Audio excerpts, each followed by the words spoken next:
Well, you know, as they say, if at first you don't succeed, kick yourself in the butt and keep going until you do succeed. I can't quite kick myself in the butt, but I can heal myself in the butt. Ah, ah, ah, ah. I've got to succeed. It's Friday, June 3rd at about 8:30 in the morning. And if you followed my exploits from last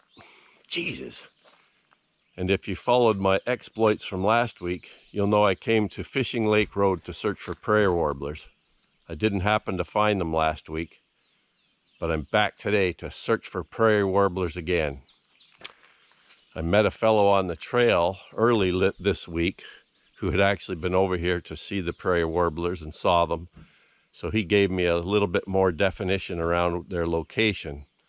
So I'm back today to search for the prairie warblers. Wish me luck. I think the problem last week was I didn't go down this road far enough. I did go almost to the end, I thought, but apparently the location is further along the road. So I'll go down there now and see if I have any luck.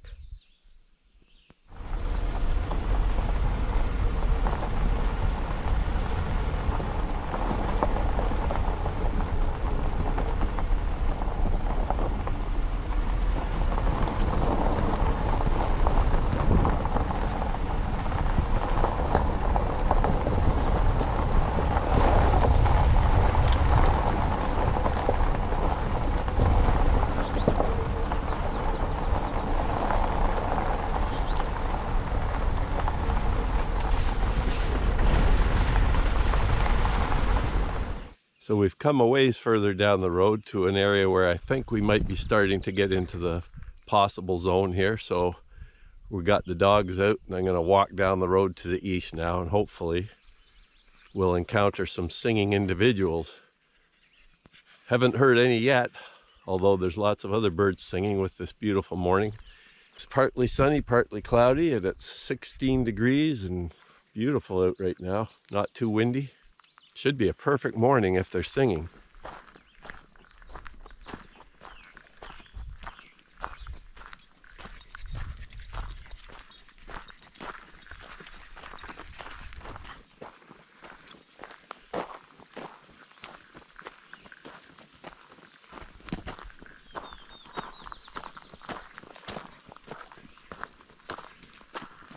Good news, everybody. It's 8:50.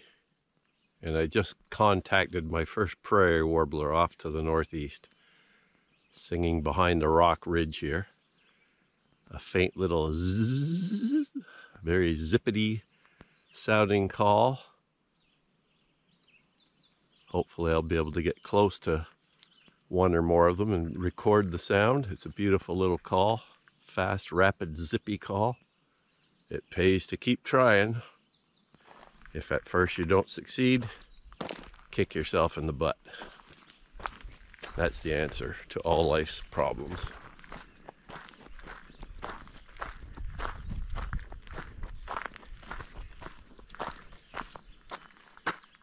That's the area up here where I heard the prairie warbler. There's also golden winged warblers singing up there.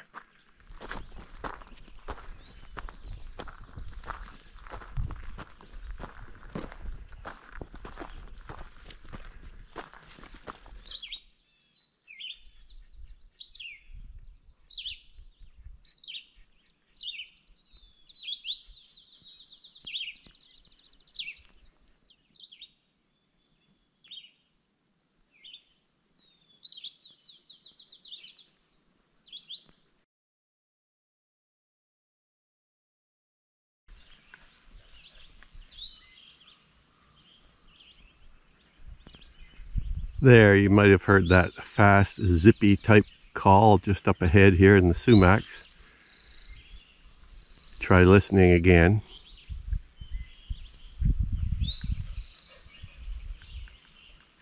There we go.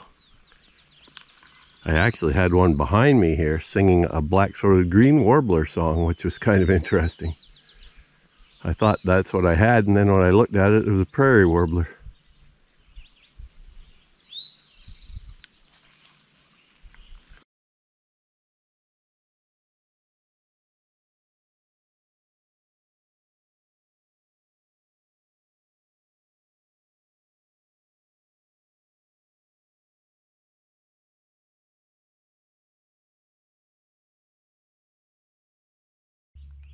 Well, that was pretty nice. I got a good close-up view of the bird. Got a couple pictures, not great ones, but at least something to confirm it. But I took the time to get a few pictures, and by the time I'd done that, he'd moved off to the back here a bit, so I couldn't record him anymore. But we'll go further down the road and see if we hear any others up close.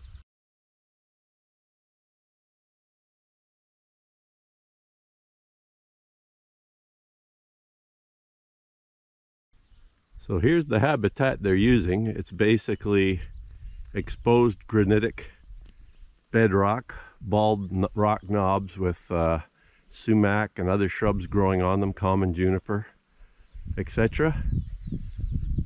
All situated within the hydro cut. Now it seems they're taking advantage of this habitat that is sort of man-altered, I guess you would say, because if this hydro cut hadn't come in, this would be covered in denser, older forest, just like the surrounding landscape.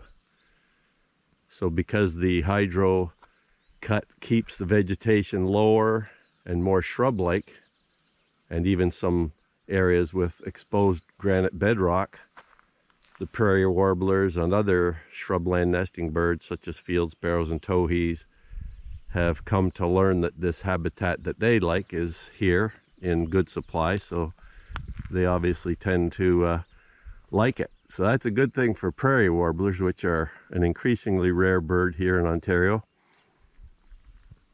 They would typically have nested in early successional shrubland habitat on rock ridges and things where fire or drought had opened up the habitat or kept it at a lower successional stage. And a lot of those areas have filled in, or they are constantly changing, making it difficult for the prairie warblers to adapt to the ever advancing cereal stages. So here, as long as this habitat is sort of maintained at this level or this degree, it should be good for the prairie warblers, hopefully. And so far I've counted 4, I think. And I can't remember what others have counted, but maybe more than that even.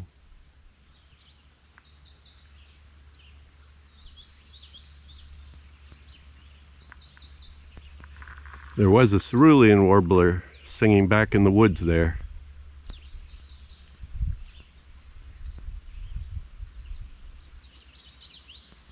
Seems to have stopped now. Oh no, there it went.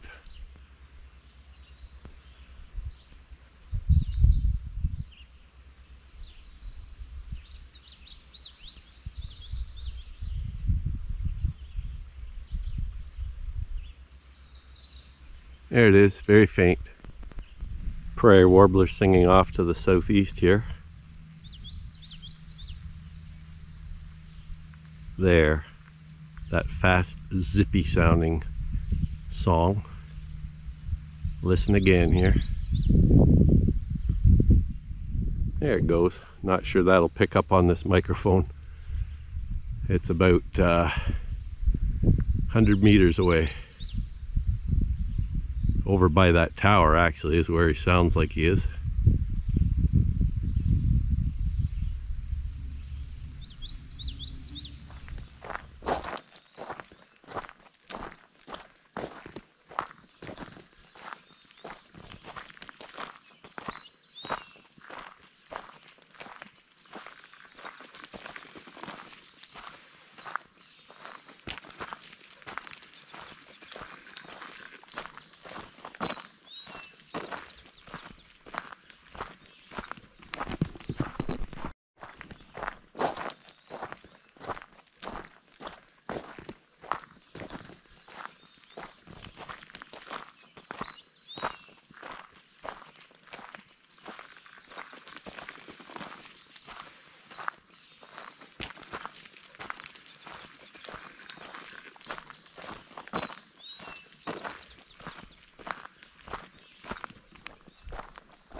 Little area is so pretty.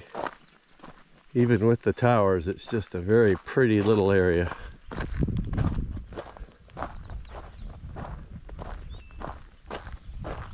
This does start to get a little tricky when I'm trying to get photos with my big camera and lens, and I'm taking video with the small camera for the video here.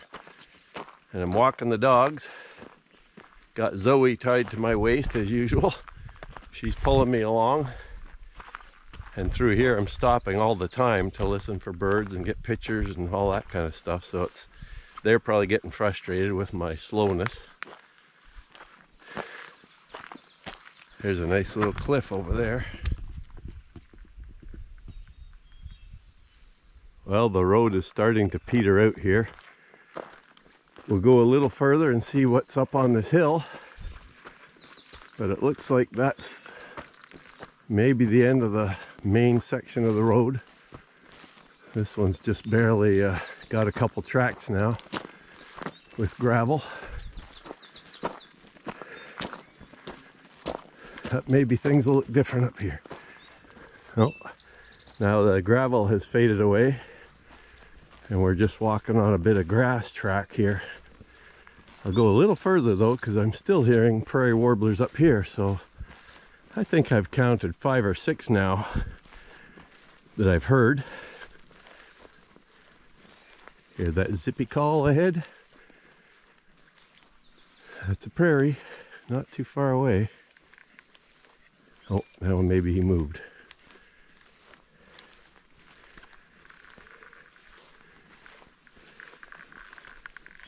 Yeah, sounds like he's gone to the south of us now. We'll just go up here a little further to see what's up beyond the bend here. Feet are getting good and soaked in this tall, wet grass.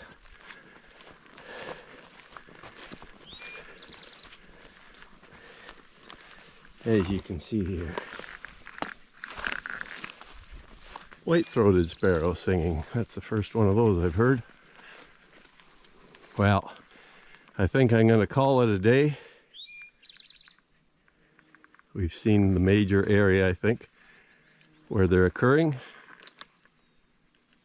I know Zoe would like to go further, but it's getting a little bit thick and wet to walk through. So we only walked about 1.8 kilometers from the car to the east, but we took about an hour doing that because we were just cruising slow.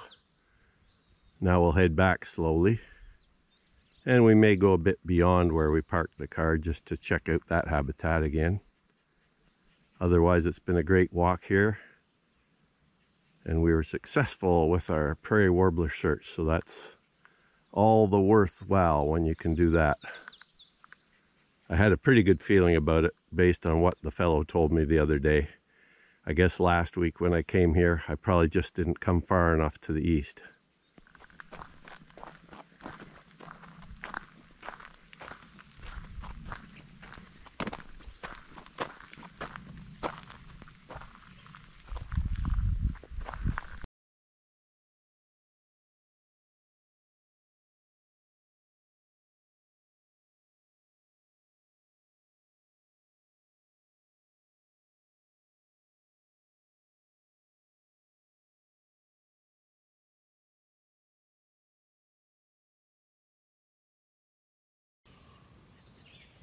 Just found a nice gray rat snake here on my way out along the road with the dogs. Out basking on the road. Beautiful snake. This one's about, probably 4 feet in length, I would say.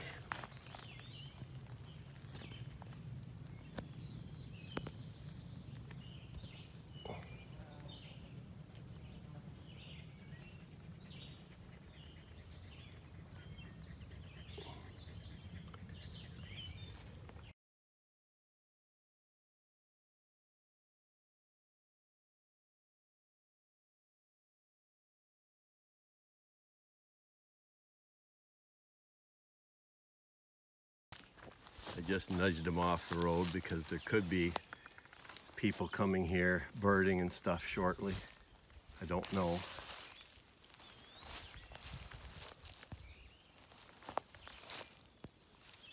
Hate to see him get run over.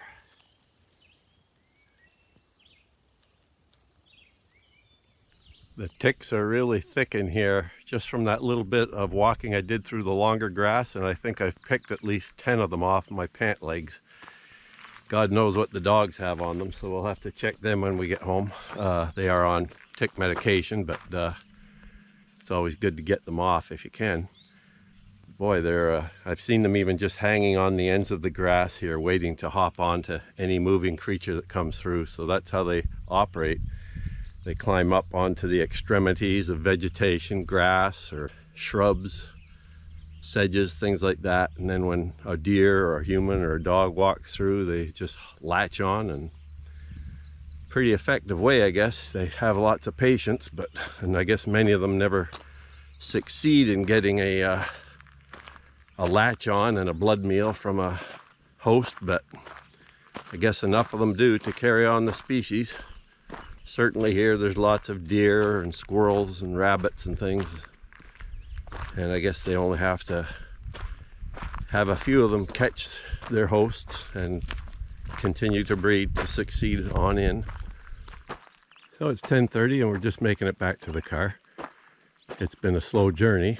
I'm sure the dogs haven't really enjoyed it that much because I've been stopping so much, but oh, they like to get out. So there you have it. As I said at the start, if at first you don't succeed, kick yourself in the butt. In all truthfulness, when you are out doing nature observation and you're looking for specific things, you really do have to persevere.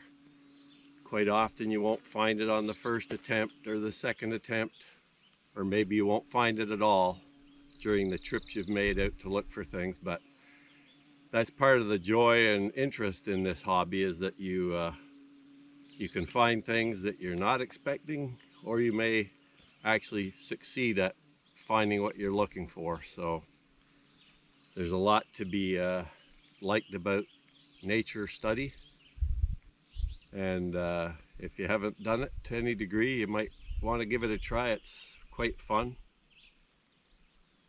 There's usually naturalist clubs in every larger town or city, and you can join in with them to learn from other people, or you can just buy guidebooks on plants or birds or mammals or reptiles. You can buy books or download things off the internet that would help you identify things too, but a really good way is to join a local naturalist club and join them on their outings that they often have once or twice a month.